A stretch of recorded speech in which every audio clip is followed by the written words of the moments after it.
हरे कृष्ण। ओंकारः सर्ववेदानां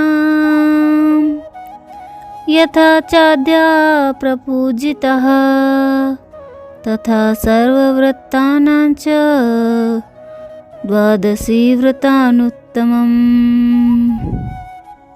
अर्थात विष्णु पुराण में कहा गया है कि जिस प्रकार समस्त वेदों का आदि स्वरूप ओमकार पूजित होता है, उसी प्रकार समस्त व्रतों में आदि व्रत द्वादशी व्रत उत्तम है। तो चलते हैं हम अपनी कथा की ओर। कार्तिक मास शुक्ल पक्ष की एकादशी देव प्रबोधिनी एकादशी या देव उत्थान एकादशी। तो चलते हैं हम अपनी कथा की ओर। युधिष्ठिर ने पूछा, श्री कृष्ण, मैंने आपके मुख से रमा का यथार्थ महात्म्य सुना। अब कार्तिक शुक्ल पक्ष में जो एकादशी होती है उसकी महिमा बताइए। तो भगवान श्री कृष्ण बोले, राजन, कार्तिक के शुक्ल पक्ष में जो एकादशी होती है उसका जैसा वर्णन लोक सृष्टा ब्रह्मा जी ने नारद जी से किया था, वही मैं तुम्हें बतलाता हूँ। नारद जी ने कहा कि पिताश्री, जिसमें धर्म कर्म प्रवृत्ति कराने वाले भगवान गोविंद जागते हैं, उस प्रबोधिनी एकादशी का महात्म्य बताइए। ब्रह्मा जी बोले, मुनि श्रेष्ठ, प्रबोधिनी का महात्म्य पाप का नाश, पुण्य की वृद्धि तथा उत्तम वृद्धि वाले पुरुषों को मोक्ष प्रदान करने वाला है। समुद्र से लेकर सरोवर तक जितने भी तीर्थ हैं वे सभी अपने महात्म्य की तभी तक गर्जना करते हैं जब तक कार्तिक में भगवान विष्णु की प्रबोधिनी एकादशी तिथि नहीं आती। प्रबोधिनी एकादशी को एक ही उपवास कर लेने से मनुष्य 1000 अश्वमेध यज्ञ तथा सैकड़ों राजसूय यज्ञ का फल पा लेता है। पुत्र जो दुर्लभ है, जिसकी प्राप्ति असंभव है तथा जिसे त्रिलोकी में किसी ने नहीं देखा, ऐसा वस्तु की प्राप्ति प्रबोधिनी एकादशी से याचना करने पर संभव है। भक्ति पूर्वक उपवास करने पर मनुष्यों को हरि प्रबोधिनी एकादशी ऐश्वर्य, संपत्ति, उत्तम वृद्धि, राज्य तथा सुख प्रदान करती है।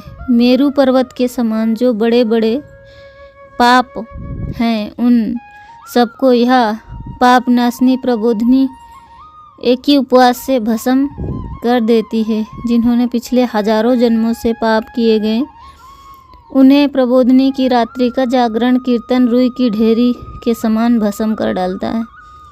जो लोग प्रबोधिनी एकादशी का मन से ध्यान करते हैं हुए तथा इस व्रत का अनुष्ठान करते हैं, उनके पिता नरक के दुखों से मुक्ति पाकर भगवान विष्णु के परम धाम को चले जाते हैं। ब्राह्मण अश्वमेध यज्ञों से भी जिस फल की प्राप्ति कठिन है, वह प्रबोधिनी एकादशी को जागरण कीर्तन करने से अनायास ही मिल जाता है। संपूर्ण तीर्थों में नहाकर सुवर्ण और पृथ्वी दान करने से जो फल मिलता है, वह श्री हरि की निमित्त जागरण कीर्तन करने से मात्र मनुष्य प्राप्त कर लेता है। जैसे मनुष्यों के लिए मृत्यु अनिवार्य है, उसी प्रकार धन संपत्ति मात्र भी क्षणभंगुर है। ऐसा समझकर एकादशी का व्रत करना चाहिए। तीनों लोकों में जो कोई भी तीर्थ संभव है, वे सब प्रबोधिनी एकादशी का व्रत करने वाले मनुष्य के घर में उपस्थित रहते हैं। कार्तिक की हरि प्रबोधिनी एकादशी पुत्र तथा पौत्र प्रदान करने वाली है। जो प्रबोधिनी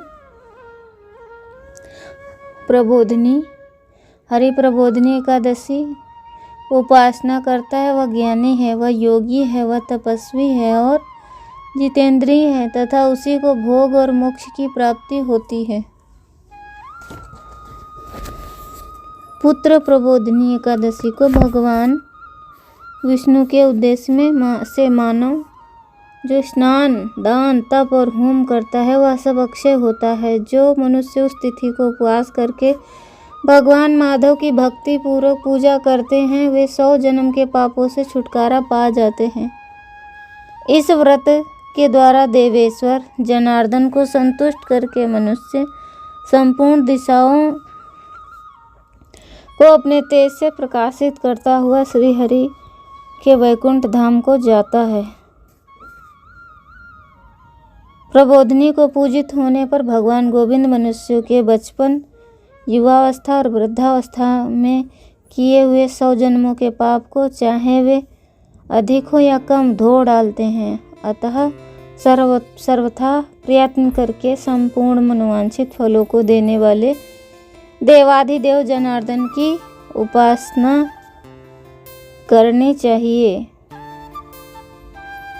पुत्र नारद, जो मनुष्य भगवान विष्णु के भजन में तत्पर होकर कार्तिक मास में पराये अन्न का त्याग करता है वह चंद्रायण व्रत का फल पाता है। जो प्रतिदिन शास्त्रीय चर्चा में से मनोरंजन में व्यस्त रहते हुए कार्तिक मास व्यतीत करता है वह संपूर्ण पापों को जला डालता है और 10,000 यज्ञों का फल प्राप्त करता है।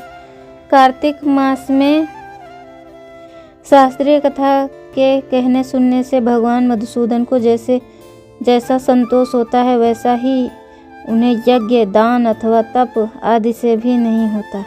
जो शुभ कर्म परायण पुरुष कार्तिक मास में एक या आधा श्लोक भी भगवान विष्णु की कथा पढ़ते हैं उन्हें 100 गोदान का फल मिलता है। महामुने, कार्तिक में भगवान केशव के सामने शस्त्र शास्त्र व स्वाध्याय तथा श्रवण करना चाहिए।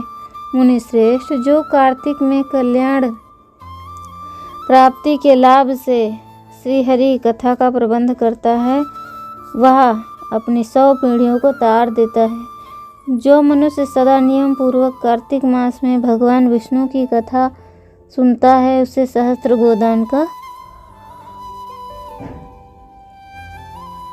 फल मिलता है। जो प्रबोधिनी एकादशी के दिन श्री हरि विष्णु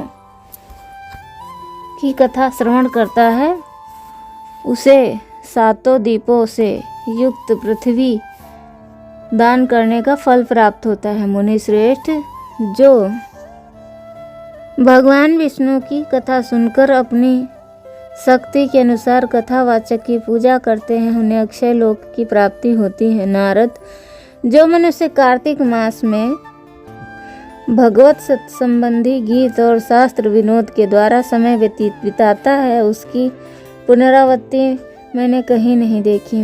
मुने, जो पुण्यात्मा पुरुष भगवान के समक्ष गान, नित्य वाद्य और श्री हरि विष्णु की कथा करता है और सुनता है वह तीनों लोकों के ऊपर विराजमान होता है। मुनि श्रेष्ठ, कार्तिक की प्रबोधिनी एकादशी के दिन बहुत से फल फूल, कपूर, अग्रजा और कुमकुम के द्वारा श्री हरि की पूजा करनी चाहिए। एकादशी आने पर धन की कंजूसी नहीं करनी चाहिए क्योंकि उस दिन दान आदि करने से असंख्य पुण्य की प्राप्ति होती है। प्रबोधिनी को जागरण कीर्तन के समय शंख में जल लेकर फल तथा नाना प्रकार के दिव्य द्रव्यों के साथ श्री जनार्दन को आरती देना चाहिए। संपूर्ण तीर्थों में स्नान करने और सब प्रकार के दान देने से जो फल मिलता है वही प्रबोधिनी एकादशी को आर्घ्य देने से करोड़ों गुना होकर प्राप्त होता है। देवर से आर्घ्य के पश्चात भोजन, आच्छादन और दक्षिणा आदि के द्वारा भगवान विष्णु की प्रसन्नता के लिए गुरु की पूजा करनी चाहिए। जो मनुष्य उस दिन श्रीमद् भागवत की कथा सुनता है अथवा पुराण का पाठ करता है उसे एक एक अक्षर पर कपिला दान का फल मिलता है। मुनि श्रेष्ठ, कार्तिक में जो मनुष्य अपनी शक्ति के अनुसार शास्त्रोक्त रीति से वैष्णव व्रत एकादशी का पालन करता है उसकी मुक्ति निश्चित है। केतकी के एक पत्ते से पूजित होने पर भगवान गरुड़ध्वज 1000 वर्ष तक अत्यंत तृप्त रहते हैं। देवर से, जो अगस्त के फूल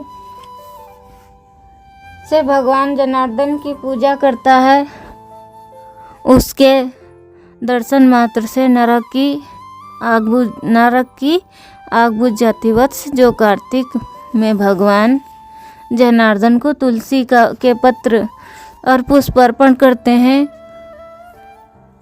उनका जन्म भर का किया हुआ सारा पाप भस्म हो जाता है। मुन्ने, जो प्रतिदिन दर्शन, स्पर्श, ध्यान, नाम कीर्तन, स्तवन, अर्पण, सिंचन, नित्य पूजन तथा प्रमाण के द्वारा तुलसी में 9 प्रकार की भक्ति करते हैं, वे कोटि सहस्त्र युगों तक पुण्य का विस्तार करते हैं। नारद, श्री भगवान को सब प्रकार के फूलों और पत्तों को चढ़ाने से जो फल प्राप्त होता है वह कार्तिक मास की तुलसी के एक पत्ते को अर्पण करने से मिलता है। कार्तिक आया देख प्रतिदिन नियम पूर्वक तुलसी के कोमल पत्तों में महाश्री हरि विष्णु जनार्दन का पूजन करना चाहिए। 100 यज्ञों के द्वारा देवताओं का यजन करना और अनेक प्रकार के दान देने से जो पुण्य होता है वह कार्तिक में तुलसी दल मात्र से केशव की पूजा करने पर प्राप्त होता है। तो हरे कृष्णा।